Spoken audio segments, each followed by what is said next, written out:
Hey guys, welcome to another audio commentary done by Diggity. This is going to be the final match in Group E, on Zodiac, and it's going to be between Forgg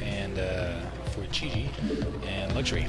Can't believe Luxury's here, I swear. I thought he was going to 2-0. Really quick, Greth has some new videos up, one of which talking about SC2GG's SC101, which is absolutely going to be hilarious in my opinion. Because additionally, it's going to be taking noobs into good players, and it's going to have those warm fuzzy feelings all around. But Greth also covering it, he's awesome. Go check out. He also did an article. If you go to sc2gg.com, he has an awesome article about esports. Again, if you have sisters, friends, or people that look at you funny, I know you do. This means you feel guilty. Have them read the article explaining esports. Forgg in yellow and Luxury in, I believe, brown. And I'm not sure how that lines up on color theory. We need to start making charts. Anyway, I think color theory is actually more of a trap specialty than it is mine. I'm going to be a lot more relaxed on this because I've done a ton of commentaries recently, and a couple of them, well, specifically the UCSD LAN tournament has been frustrating recently. Going to be a little more relaxed. Luxury's awesome. He's been playing fantastically lately. Ended up soundly beating Memory in that last match. That was a really fun match to watch. I was really looking forward to that match. By the way, I'm putting a bunch of stuff up on SC2GG. It's all the predictive things. Looks like he's going to go for a second expansion. Actually, no, he's scouting. Right? No, it looks like he's going for some cheese. Early zerg cheese? Interesting. He might be doing a proxy hatch. He's scouting out really early.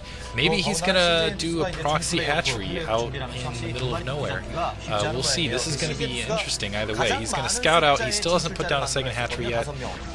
That was a crazy early scout. I think he might have been thinking about putting down an extra hatchery out in the field and just got unlucky and ended up finding the base straight off. I think he just yeah, that's insane. The barracks going up, barracks before anything else, so it's like actually barracks before. No, I'm sorry, this is a standard build. See, that shows you how on top of things I am after doing, what was it, 15 commentaries in 2/3 days. Hatchery going up. Interesting, I'm surprised he actually sent that so early. Doing a really good job harassing. Luxury just doing a fantastic job harassing lately. You can tell a player's really on when he's just... Busu did this when he was at his top game, I think. Just running and piss the crap out of people. He's been fantastic at that recently. Forgg probably would have gone to the round of 8 last year. Or I should say last year in MSL Season 3. If he had Mineral hacked on Nalra. He's a pretty decent player, honestly. He's good, he's solid, he has really good macro, but yeah, cheats. Can't help himself. That gets him kicked out of games. Looks like he's going for a factory build.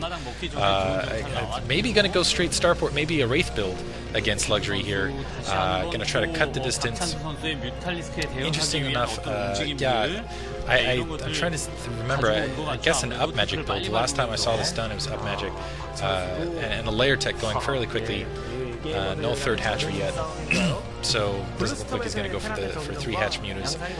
Just going to go for a 2 hatch layer build. Forgg is going to spot this out, which we'll see if that makes him think twice. We'll see if he's going to go for more of a metal build, or if he's going to go for that hide a starport out in the middle of nowhere. Looks like he's going to go for a fast expand. He's going to put down his factory and expand. This is a crazy build. I haven't seen this in a long time. Maybe I should have commentated this one seriously instead of being a little more relaxed on it and not caring. SCV gonna get surrounded here and still managing to sneak by. How do they do that? Every time I do that, I get screwed. Sending out a vulture. He's gonna use that vulture. I guess he's gonna go siege tech after this, try to protect that secondary that way. And gonna push in the vulture. But unfortunately, I think if we see air from Luxury, he is pretty much gonna own this, because Goliath, a single Goliath, 1 or 2 Goliaths, not so good against air. I think it works really well against the Ultralisk Ling build, and maybe post a little bit, but you got to put down a buttload of turrets, and you need to get a decent sized force out otherwise, and if you're going engineering bay anyway. Anyway, point being, I have no idea how he's going to deal with an air harass should he go that, but honestly, yeah, I mean, Luxury is in fact going Spire, so it's going to be difficult for Forgg to kind of fight this off, continuing to produce vultures. Getting a second barracks down now, this is a really odd build. Going half metal, half mechanical, half biological here. Usually you'll see someone dedicate one or the other. Maybe it's just, maybe I'm just new, which is, again, one trap that's been pointed out recently. yeah, I don't get a lot of time to play anymore. And when I did play, I wasn't that fantastic to begin with, and this game was entirely different because everything costs different, the builds were quite a bit different. The game's evolved a lot since then, which is awesome. Academy going down now, pushing up some all those SCVs to the back after that fast expand. Maybe Forgg is watching memory, and he got he had an inspiration there, hunting down that zergling out in the field. The advantage of these vultures is those vultures on the field is going to make sure that you're not going to see any more spot from and wow, he's actually going to press up with those vultures, but getting hit by that by the sun colonies, and now a Hydralisk deck going down for Luxury. So Luxury, I guess he's expecting heavy tech now. Feels like he needs to go Lurkers. Engineering Bay going down for Forgg. We'll see. The Spire's already up, so he's not going to be. He's not going to be prepared for this Mutalisk harass, and I think that might be it for Forgg. Honestly, I hate to call the game this early. Maybe he'll pull something miraculous, but as soon as those Mutalisks get into his base, he's going to have a hell of a time fighting it off. Vultures do not attack Mutalisks. That's my pro tip for the day. Mutalisks plus Vultures not so good.